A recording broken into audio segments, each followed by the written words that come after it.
সম্প্রতি দেশের বিভিন্ন স্থানে ঘটে যাওয়া চাঞ্চল্যকর সহিংসতার ঘটনায় ক্ষোভ ও উদ্বেগ প্রকাশ করেছেন জনপ্রিয় ইসলামী বক্তা ডক্টর মিজানুর রহমান আজহারী। শুক্রবার রাতে সামাজিক যোগাযোগ মাধ্যম ফেসবুকে এক স্ট্যাটাসে তিনি ক্ষোভ ও উদ্বেগ প্রকাশ করেন। আজহারী তার ভেরিফাইড ফেসবুক পোস্টে জানতে চান, আমরা মানুষ হব কবে।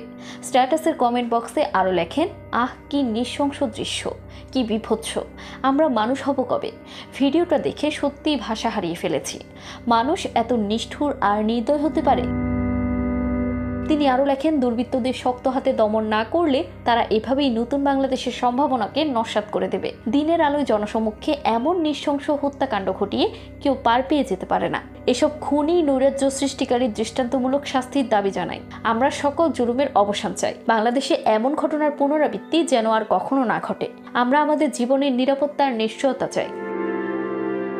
প্রসঙ্গত, সম্প্রতি রাজধানীর পুরান ঢাকার মিটফোর্ড হাসপাতালের সামনে চাঁদ মিয়া ওরফে সোহাগ নামের এক ব্যবসায়ীকে প্রকাশ্যে পাথর মেরে নৃশংসভাবে হত্যা করা হয়।